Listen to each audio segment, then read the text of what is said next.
मैनपुरी लोकसभा और यहाँ की जनता समाजवादियों के साथ हमेशा रही है।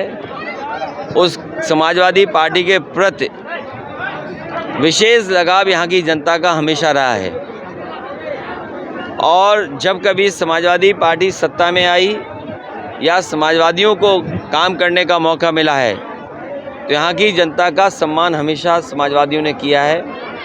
ये समाजवादी पार्टी का मैनपुरी की जनता और यहाँ आसपास की जनता से बेहद लगाव है और 2024 में जो चुनाव होने जा रहा है, आसपास की जितनी भी सीटें हैं वो सभी सीटें समाजवादी पार्टी जीतने जा रही है। उत्तर प्रदेश में जो भी आने वाले समय में रणनीति बनेगी, गठबंधन बनेगा, वो भारतीय जनता पार्टी का सफाया करेगा। जनता दुखी है, परेशान है और जनता निराश हुई है इनकी सरकार से। इन्हें हिसाब किताब देना पड़ेगा 10 साल का और उत्तर प्रदेश की सरकार के लगभग 7 साल का। बीजेपी को हिसाब देना है 17 सालों के कामकाज का। बीजेपी पे एक ही गारंटी है, दिल्ली और लखनऊ वालों पर। इनके पास गारंटी अन्याय की है। इनकी सरकार बनेगी तो अन्याय की गारंटी है। दिल्ली और लखनऊ वालों की गारंटी है कि महंगाई उत्तर प्रदेश में बढ़ेगी। दिल्ली और लखनऊ वालों की गारंटी है कि घर घर बेरोजगार बैठेंगे। दिल्ली लखनऊ वालों की गारंटी है कि सरकारी संस्थाएं बंद होंगी, सरकारी नौकरियां ख़त्म होंगी, लोगों को प्राइवेट नौकरियां के लिए भटकना पड़ेगा, आउटसोर्स में जाकर के अपमानित होना पड़ेगा। ये इनकी सबसे बड़ी गारंटी है। बिजली महंगी गारंटी है इनकी।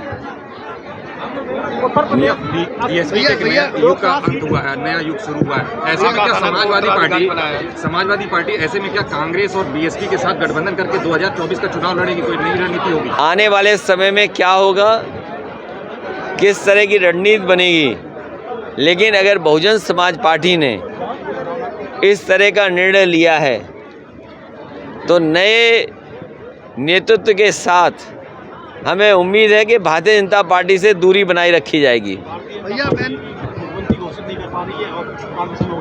देखिए, ये कोई बड़ा सवाल नहीं है। जब उन्हें बहुमत मिल गया है और जनता ने उन्हें मौका दे दिया है तो आज नहीं कल मुख्यमंत्री उनका बनी जाएगा। ये कोई बड़ा सवाल नहीं है। सवाल बड़ा ये है कि आप जो बेरोजगारी की गारंटी दे रहे हो, महंगाई की गारंटी दे रहे हो, ये जो चरम सीमा पर अन्याय है, जिस तरीके से अन्याय हो रहा है सरकार में, कोई कल्पना नहीं कर सकता है। किसी गरीब की कहीं सुनवाई नहीं है, सरकारी अस्पतालों में इलाज नहीं मिल सकता, ये गारंटी बीजेपी की है। किसी भी जिला अस्पताल में चले जाओ आप, पहले तो स्ट्रेचर नहीं है। अगर आप अस्पताल में जैसे तैसे पहुंच गए तो डॉक्टर नहीं मिलेगा, डॉक्टर मिल लिया तो दवाई नहीं मिलेगी। अगर आपको ऑपरेशन की ज़रूरत है तो ऑपरेशन नहीं होगा। तो ये गारंटी बीजेपी की है कि आप सरकारी अस्पताल में आओगे तो आपको इलाज न मिले, इसकी गारंटी है। अखिलेश के गढ़ में अभी कुछ दिन पहले राजभर आए थे, दयाशंकर के साथ घेरने की कोशिश की। भैया वो ये भी बोले थे कि वो रात को जाकर के गुलदस्ता दे आते हैं और दिन में विरोध करते हैं। इस पर देखिए, ये बीजेपी की रणनीति है। बीजेपी हमेशा खाली स्थान, वो रिक्त स्थान भरो, फिल इन द ब्लैंक, ये बीजेपी की रणनीति है। जैसे आपके चैनल में ऐड आता है बीच में, तो ये बीजेपी के लिए ऐड का काम करते हैं ये लोग। तो ऐड वाले नेता हैं ये? नहीं, ऐड वाले नहीं, रिक्त स्थान भरो करने वाले कि भाई कोई मुद्दा उठाना है, सपा के खिलाफ बुलवाना है तो इनके पास एजेंट हैं। अब और शब्द में इस्तेमाल नहीं करना चाहता हूँ कि वो शब्द गलत हैं, हो सकता है किसी को बुरा लगे, अपमानित महसूस करें, इसलिए फिल इन द ब्लैंक्स हैं। सवाल वो नहीं है, सवाल है मुख्यमंत्री जी का जो 46/56 बताते हैं। $1 ट्रिलियन की इकॉनमी कैसे होगी? आपके छुट्टे जानवर घूम रहे हैं, गौशालाओं में गायों की जान जा रही है।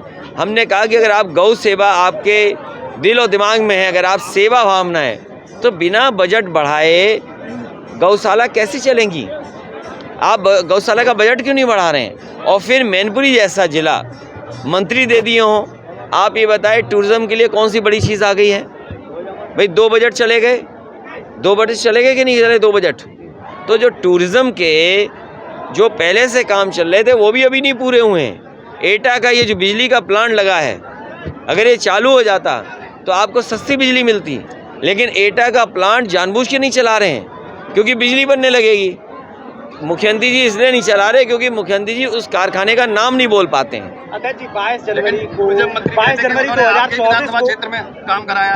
देखिए मार्कंडे आश्रम, अरे क्या बोल रहे हैं, क्या बोल रहे हैं ये क्या बोलते हैं? उनसे कहिए हम ये चाहते हैं जैसे दुनिया में ताजमहल जाना जाता है, तो मैनपुरी में कुछ ऐसा काम करो जो मैनपुरी याद करे कि आप टूरिज्म मिनिस्टर बने थे कि मैनपुरी को इतना बड़ा आपने काम कर दिया। आप पीछे क्यों हट रहे हो? जाइए मुख्यमंत्री जी से बजट लीजिए जा करके।